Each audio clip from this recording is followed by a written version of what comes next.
اعوذ باللہ من الشیطان الرجیم بسم اللہ الرحمن الرحیم۔ حاضرین، ناظرین، سامعین، سامعات، آج کا ہمارا موضوع ہے عورت کی نوکری اور ملازمت کے نقصانات۔ دیکھیں، آج سے صدیوں پہلے اللہ رب العزت نے عورت کے متعلق حکم فرما دیا وَقَرْنَ فِي بُيُوتِكُنَّ، کہ وہ اپنے گھروں کے اندر قرار پکڑ کے رہیں۔ اب قرآن نے واضح کہہ دیا کہ عورت اپنے گھر کے اندر قرار پکڑے، یعنی وہ اپنے گھریلو کام کاج بے شک کرے، لیکن باہر ملازمت پیشہ جو ہے وہ نہ کرے، جاب نہ کرے۔ لیکن مغربی تہذیب کے لوگوں کے گھناؤنے اثرات کا نتیجہ ہے، اور ان کی چاہت ہے کہ قرآن و سنت کے حکم سے عورتوں کو ہٹا کر تو ان کو دنیاوی ایک لالچ اور طمع نوکری اور جاب کی دے کر ان کو ایک تباہی کی راہ پر جو ہے وہ گامزن کر دیے جائے۔ اور حقیقت میں اس کے نقصانات ہیں، اور اہل مغرب اور یورپی ممالک کے لوگوں کا جو ہے وہ ان کی دلیل یہ ہے، وہ کہتے ہیں کہ عورت اگر ہمارے ساتھ دفتر میں کام کرے گی تو اس کا فائدہ یہ ہوگا کہ ہم اس سے مانوس رہیں گے، اور ہمارے دفتری کام جو ہے ان کے اندر حسن پیدا ہو جائے گا، اور نسبتاً یہ ترقی کی طرف جائیں گے اور بہتری کی طرف جائیں گے۔ لہٰذا عورت جو ہے اس کو دفاتر میں اور دیگر گیدرنگ کی جگہ پر جو ہے وہ ملازمت پیشہ اپنانے میں کوئی حرج نہیں ہے۔ لیکن ذہن میں رکھیں کہ ان کا یہ دعویٰ، ان کی یہ دلیل کہ مطلب ہے کہ عورت کو مرد کے ساتھ نوکری کرنی چاہیے، یہ غلط ہے۔ یہ کہنا کہ حسن و جمال بڑھ جائے گا کام کا اور ہم مانوس ہوں گے وغیرہ، یہ بات غلط ہے۔ وجہ یہ ہے کہ ایک عورت اور مرد ان کے درمیان ایک جنسی تعلق ہوتا ہے، اور ایک عورت ایک وقت میں اپنے ایک شوہر کی طرف ہی میلان کر سکتی ہے۔ اسلام نے ایک عورت کو بیک وقت 2، 3، 4 شوہر رکھنے سے منع کیا ہے۔ اس کی وجہ کیا ہے؟ ظاہر بات ہے کہ بے حیائی کے پھیلنے کا خطرہ ہے۔ بے حیائی کے خدشات بڑھ جاتے ہیں۔ تو اگر عورت دفتر میں کام کاج کرے گی تو پھر نتیجہ کیا نکلے گا کہ اس کی طرف ایک مرد کے بجائے کئی مردوں کا میلان ہو سکتا ہے۔ اب اگر وہ ایک مرد کی طرف میلان رکھے گی، دوسرے لوگ اس سے حسد کریں گے۔ نتیجہ کیا نکلے گا کہ حسد کی وجہ سے پھر باہمی ایک نفرت کی اور بیگانگی کی فضا قائم ہو جائے گی، جس کا نتیجہ یہ نکلے گا کہ دفتر کے کام ڈسمس ہو جائیں گے، اور وہ ایک ذہنی ایک خلف انتشار کا شکار ہو جائیں گے، اور ہر ٹائم وہ دوسری سوچوں میں لگے رہیں گے۔ اس وجہ سے یہ کہنا کہ دفتر کے کام میں اضافہ ہوگا، ترقی ہوگی، ماڈرن دور ہے، بہتری آئے گی، یہ بات بھی چند طرح غلط ہے۔ دیکھیں، پہلی بات تو یہ ہے کہ عورت ہے، پردے میں عورت کا معنی ہے پردے میں رکھنے والی چیز۔ اب جب عورت پردے میں گھر میں نہیں رہے گی، باہر نکلے گی، تو نتیجہ کیا نکلے گا؟ نتیجہ یہ نکلے گا کہ بے پردگی پھیلے گی، عریانی کو عروج ملے گا، اور جہاں عریانی ہوتی ہے، بے پردگی ہوتی ہے، وہاں رحمت برکت نہیں ہوتی، نحوست ہوتی ہے۔ لہذا دفتر کا کام کاج اس سے کیا ہوگا؟ متاثر ہوگا۔ نمبر 2، عورتیں اکثر طور پر باتونی ہوتی ہیں، وہ باتیں زیادہ کرتی ہیں۔ جب وہ باتیں زیادہ کرتی ہیں تو مرد کو بھی اپنے ساتھ وہ باتوں میں مشغول رکھیں گی، جو اصل دفتر کا مقصد ہے کام ورک، وہ نہیں ہو سکے گا، جس کی وجہ سے نقصان سامنے آئے گا۔ نمبر 3، جو عورت ہے وہ مرد کی بنسبت کمزور ہے، جلدی اس کو تھکاوٹ ہو جاتی ہے۔ تو ظاہر بات ہے کہ مرد جس رفتار سے کام کرتا ہے، عورت اس رفتار سے کام نہیں کر سکتی۔ لہٰذا ایک دفتر میں اگر 4 مرد ہوں گے تو وہ زیادہ کام ترقی سے کریں گے بنسبت اس کے کہ 2 مرد ہوں اور 4 عورتیں کیوں نہ ہوں۔ وہ ان کو تھکاوٹ جلدی ہوتی ہے، لہذا کام اوپر نہیں جائے گا، نیچے آئے گا۔ اور مزید دیکھیں، عورت طبی طور پر کمزور ہے، اور قرآن نے اس کو ہن ناقصات، حدیث نے اس کو ہن ناقصات العقل والدین کہا ہے کہ اس کی عقل بھی ناقص اور دین بھی ناقص۔ اب عورت کے جو مخصوص ماہواری کے دن آتے ہیں، 3-5 دنوں میں تو لازمی بات ہے کہ دفتر وہ ان دنوں میں کام کاج وہ کم کرتی ہے، کیونکہ کمزوری اور ویکنس اس کی بڑھ جاتی ہے، جس کی وجہ سے جو ہے وہ احسن طریقے سے کام نہیں کر سکتی۔ اور مزید اس کا نقصان یہ ہے کہ عورت اپنی بیوٹی، خوبصورتی، حسن و جمال کا خیال رکھتی ہے، اپنے کپڑوں کی سلوٹیں ان کو درست کرتی رہتی ہے اور میک اپ میں لگی رہتی ہے، تو ظاہر بات ہے کہ دفتر میں جب عورت ہوگی، ان کام کاج میں لگی رہے گی، تو دفتری جو کام ہے اصل ان کی طرف سے اس کی توجہ ہٹ جائے گی اور اس طرف ہو جائے گی۔ اور مزید ایک اور بڑا نقصان ہے، عورت گھر کی زینت ہے، عورت گھر کے کام کاج کرے گی، کیوں کہ اگر بچوں کی اس نے اچھی تربیت کر دی تو سمجھے کہ سب کچھ، باہر جتنا شوہر کام کرے گا گھر کے نظام کی بہتری کی وجہ سے باہر بھی بہتر کام کرے گا۔ اب اگر عورت جو ہے گھر سے باہر نوکری کرے گی تو ظاہر بات ہے اس کی اولاد ہے، چھوٹے بچے ہیں، بچوں کو جو ہے وہ ماں کی ممتا، ان کی شفقت اور پیار کی ضرورت ہے۔ اب جب وہ نوکری کی طرف چلے جائے گی تو چھوٹے بچے جو ہیں ان کی تربیت کیسے ہوگی؟ لہٰذا پورا گھر کا نظام ڈسٹرب ہوگا، یہ سارا پروسیجر جو ہے غلط راستے کی طرف چلا جائے گا۔ تو لہٰذا اس وجہ سے بھی عورت کو ملازمت جو ہے وہ اور نوکری نہیں کرنی چاہیے۔ اب ہم کچھ حوالہ جات آپ کی خدمت میں، چونکہ دور جدید دور ہے، سائنسی دور ہے، اس لیے ہم چند حوالہ جات آپ کی خدمت میں جو ہے وہ غیر مسلموں کو بھی عرض کرتے ہیں، اور اس کے جو نقصانات ہیں جی یہ بھی آپ کی خدمت میں عرض کرتے ہیں۔ دیکھیں، ایک یورپ کا مشہور محقق ہے اگسٹ کونٹ، اس نے کتاب لکھی ہے النظام سیاسی۔ اس میں وہ کہتا ہے کہ شور یا کسی اور قریبی رشتہ دار کی عدم موجودگی میں سوسائٹی کا فرض ہے کہ عورت کی ضروریات کا اپنی دولت سے انتظام کرے، تاکہ معاش کی ضرورت سے مجبور ہو کر گھر سے باہر کی زندگی میں آپ کو مبتلا نہ کرنا پڑے، کیونکہ حتی الامکان عورت کی زندگی کو جو ہے وہ منزل ایک دائرے میں محدود رہنا چاہیے، اور ہماری کوشش ہونی چاہیے کہ عورت کی خارجی زندگی مصائب اور تکلیفوں سے محفوظ رہے، اور قدرت نے اس کو جس دائرے میں محدود کر دیا ہے اس سے باہر نکلنے پر مجبور نہ ہوں۔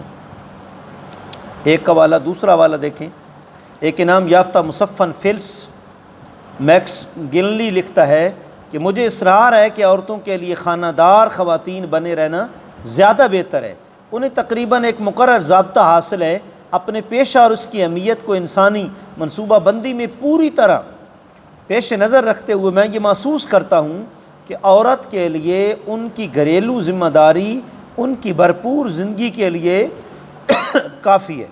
ایک مثالی معاشرے میں ہمیں کسی دوسرے کے کام کی ضرورت نہیں ہوگی۔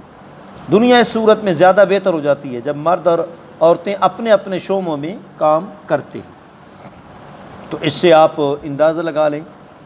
اور مین ہٹن چیز بنک نے یہ ایک تخمینہ پیش کیا ہے کہ 12 گھریلو عورتوں کے کام کاج کی انجام دہی کے لیے $16 فی ہفتہ یا سالانہ $8,320 پر اجرتی ملازم رکھنے کی ضرورت پڑتی ہے۔ اس کے مقابلے میں عورتیں اپنی ملازمت سے اس کے 32% سے بھی کم حاصل کر پاتی ہیں۔ مزید برآں شوہر اور بچوں کا جو نقصان ہوتا ہے اسے ڈالروں میں بیان نہیں کیا جا سکتا جی۔ اور مزید آپ دیکھیں، ڈاکٹر لکشمی نارائن، اس کے دیکھیں تحقیق، وہ کہتا ہے بیوی کی جگہ گھر میں ہے، وہ گھر کی مالکن ہوتی ہے، گھر کا انتظام گھر ہستی کی سہولتیں مہیا کرنا اور گھر کو بنانے اور سنوارنے کا کام وہ گھر کے اندر ہی رہ کر سکتی ہے، باہری جو ہے ہلکے میں کام کر کے نہیں۔ بیوی کے باہر نکلنے پر گھر ہستی کا شیرازہ بکھر جاتا ہے، اور گھر کی کشش پھیکی پڑ جاتی ہے۔ اور کماؤ بیوی چونکہ گھر میں پیسہ لاتی ہے، اسی اسے گھمنڈ ہو جاتا ہے، وہ سمجھتی ہے کہ خاوند کی ذمہ داری کو وہ خود سنبھال رہی ہے، چنانچہ بیوی میں خاوند کے لیے جو ثمرپن یعنی وقف کا ایک قدرتی جذبہ موجود ہوتا ہے وہ غائب ہو جاتا ہے، اور آپس کے رسیلے جذبات رشتے منطق کا سہارا لے کر مادیت میں بدل جاتے ہیں۔ لہٰذا جو ہے وہ عورت کو ملازمت سے گریز کرنا چاہیے، اس کے نقصانات بہت جو ہیں وہ زہریلے ہیں۔ ایک اور مغربی مفکر ہے، دیکھیں ایک انگریز مفکر سمائلز جس کا حوالہ جو ہے عام پیش کیا جاتا ہے، وہ اعلانیہ کہتا ہے کہ جس نظام میں یہ بات لازم قرار دی گئی کہ عورت کارخانوں میں مردوں کے ساتھ مل کر کام کرے تاکہ ملک کی ترقی میں ہاتھ بٹا سکے، وہاں اس کا یہ نتیجہ نکلا کہ گھریلو زندگی تباہ ہو گئی۔ اس نے گھر کے نظام کو تباہ اور افراد خانہ کو پارا پارا کر دیا، معاشرتی تعلقات میں رنجش اور کدورت پیدا ہو گئی۔ یہ نظام تو خامند سے بیوی کو اور اولاد سے والدین کو چھین لیتا ہے، دوسری طرف اس سے عورت کے اخلاق و کردار میں بھی گراوٹ پیدا ہو جاتی ہے۔ لہٰذا اس سے آپ اندازہ لگا لیں کہ اس کی تباہی جو ہے وہ کتنی ہوتی ہے۔ اور خود دیکھیں ایک جو ہے وہ عورت کے کام کی آڑ میں مردوں کا اختلاط ہوتا ہے۔ کیرول پوٹو ایک کتاب جس کا عنوان تھا کہ وہ مرد کی وفا اور خلوص جن کے بس میں نہیں، اس میں وہ مصنفہ لکھتی ہیں کہ بے وفائی کے بھرپور مواقع ملازمتوں اور بزنس وغیرہ کے دوران مردوں اور عورتوں کے اختلاط کے نتیجے میں میسر آتے ہیں، جہاں مردوں کو صنف نازک سے قریب ہونے کا پورا موقع ملتا ہے، جہاں وہ اپنے کام کی آڑ میں عورتوں سے بڑے گہرے تعلقات قائم کر لیتے ہیں، جیسے کہ اپنے سیکرٹری یا کولیگ کے ساتھ وغیرہ وغیرہ، اور یہ صرف کام کے دوران ہونے والے اختلاط پر ہی منحصر نہیں ہے بلکہ روزمرہ کی سوشل زندگی میں بھی یہی اختلاط اور مکس گیدرنگ شور کے لیے بے وفائی کے راستے کھولتی ہے، چاہے وہ اس کی بیوی کی عزیز ترین دوست اور سہیلی ہی کیوں نہ ہو۔ تو اس سے آپ اندازہ لگا لیں کہ کتنے اس کے جو ہے وہ نقصانات پھیلتے ہیں۔ لہٰذا عورت گھر کی چیز ہے، اسے گھر کے کام کاج ہی میں لگے رہنا چاہیے اور باہر نہیں جانا چاہیے۔ اور ایک اور دیکھیں، عورتیں یہ تو بات ثابت ہے کہ بہت بزدل ہوتی ہیں۔ فرانس میں آج بھی 30 لاکھ کی مجموعی فوج میں سے صرف 7,390 جو ہیں وہ عورتیں ہیں، اور افسروں میں مردوں کی تعداد جو ہے وہ تقریباً 21,000 ہے، جبکہ عورتیں صرف 241 ہیں، اور غیر افسر مطلب ہے کہ NCOs کے عہدوں پر مردوں کی تعداد جو ہے وہ 65,500 ہے اور عورتوں کی تعداد 5,900 ہے، اور نیوی میں کل افسران 4,500 ہیں، جن میں صرف 26 عورتیں ہیں، اور 1985 کے بعد ہر سطح پر عورتوں کی تعداد بالتدریج کم ہو رہی ہے۔ یہ فطرت کی خلاف ورزی ہے کہ عورت پائلٹ، پولیس افسر، فوجی کمانڈر بنے، عورت کی حیاتیاتی ساخت ان کاموں کے برعکس ہے۔ لہٰذا اس سے بھی مطلب ہے کہ نقصان ہوگا، لہٰذا عورت جو ہے وہ اپنے گھر میں رہے۔ ایک دیکھیں مسلمان عورت، ایک فرانسی ایڈوکیٹ کی تحقیق دیکھیں کہ مسلمان عورت گھر میں کاموں مردوں سے زیادہ کام کرتی ہے۔ ایک فرانسی ایڈوکیٹ کرسٹن اس وقت اس حقیقت کی تہہ تک پہنچی کہ جب اس نے مشرق کے مسلم ممالک کا دورہ کیا، وہ کہتی ہے کہ میں اپنے 7 ہفتوں کے دورے میں بیروت، دمشق، عمان اور بغداد گئی، اور آج میں پیرس واپس آ گئی ہوں، تو میں نے کیا پایا؟ میں نے ایک مرد کو دیکھا جو صبح اپنے کام پر جاتا ہے، محنت کرتا ہے، تھکتا ہے، پھر شام ڈھلے اپنے گھر واپس لوٹتا ہے تو اس کے ہاتھ میں روٹی ہوتی ہے، اور اس روٹی کے ساتھ ساتھ بے پناہ محبت اور شفقت ہوتی ہے اپنی بیوی بچوں کے لیے۔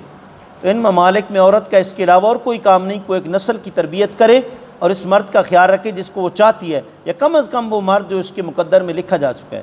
مشرق میں عورتیں سوتی ہیں، خواب دیکھتی ہیں، پھر جو چاہتی ہیں حاصل کر لیتی ہیں، کیونکہ اس کا مرد اس کے لیے روٹی، محبت، سکون اور عشائش مہیا کرتا ہے، جبکہ ہمارے یہاں جہاں رات کو نیند آ رہی ہے اور خزانہ سارا موجود ہے لیکن سکون نہیں ہے، ہر طرف پریشانی ہے، جبکہ مشرق میں کچھ بھی نہیں تو بھی سکون ہے۔ تو یہ روپیہ پیسہ اپنی ذات میں انسان کو نفع نقصان پہنچانے والی چیز تو نہیں ہے جب تک کہ نظام درست نہ ہو اور جب تک راستہ درست نہ ہو۔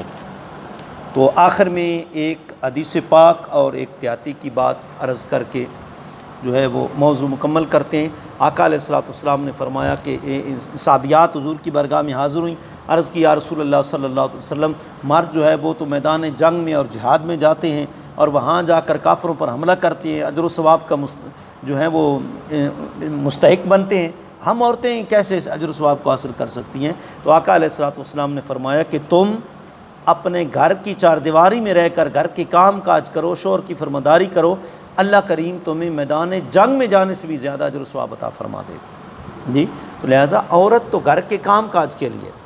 بڑا ایک مشہور لطیفہ ہے، ایک دیہاتی بندہ شہر میں آ گیا، پاسپورٹ دفتر میں آیا اور اس نے اپنی بیوی کا شناختی کارڈ بنانا تھا، انہوں نے بیوی کا عمر، نام، سب کچھ پوچھا اور پھر آخر میں پوچھا کہ یہ بتاؤ کہ تمہاری بیوی کوئی کام کاج کرتی ہے؟ اس نے کہا جی نہیں۔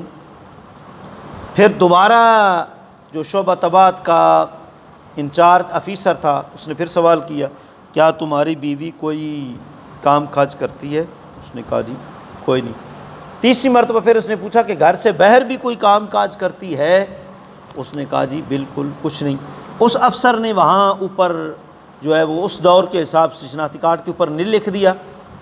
وہ بڑا پریشان ہو گیا، اس نے کہا یہ کیا کہ سارے 24 گھنٹے میرے ساتھ مل کر عورت جو ہے کھیتوں میں اور گھر کے باہر میرے ساتھ مل کر جو ہے وہ پانی بھرنے جاتی ہے، سارے معاملات کرتی ہے، تم نے نہیں لکھ دیا سارے کام ہی عورت کرتی ہے۔ جی، تو حقیقت بھی یہی ہے کہ گھر کے کام کاج سارے عورت کے ساتھ ہوتے ہیں۔ ہمارے استاذ محترم شیخ الحدیث علامہ مولانا عبدالحکیم شرف قادری رحمۃ اللہ تعالیٰ علیہ اکثر ہمیں صحیح بخاری کی پیریڈ میں فرمایا کرتے تھے کہ اگر تم گھر میں کوئی لونڈی بھی رکھ لو، 10-20 ہزار اس کو مانا مطلب ہے تم اجرت پر رکھ لو، تو جو والدہ کیئر کرے گی اپنی بچوں کی اور ان کا خیال رکھے گی وہ لونڈی نہیں رکھے گی۔ اللہ کریم عورت کو نوکری کی نحوست سے محفوظ رکھے۔ آقا علیہ الصلوۃ والسلام کا فرمانا جب قیامت قریب آئے گی پھر عورتیں بھی ملازمت اور پیشہ اپنا لیں گی۔ جی، اللہ کریم ہماری ماؤں بہنوں کو نوکری اور ملازمت سے محفوظ رکھے۔ ہاں، اگر کسی کی مجبوری ہے، شوہر فوت ہو گیا ہے، اس کا گزارا نہیں ہے، بچوں کو پالنا ہے، تو اسلام اس کو ایک پردے کی دائرے میں رہ کر، شرعی حدود میں رہ کر اسلام اس کو اجازت دیتا ہے۔ اللہ کریم آپ کو ہم سب کو قرآن و سنت کا پیغام عام کرنے کی توفیق عطا فرمائے۔ وآخر دعوانا ان الحمد للہ رب العالمین۔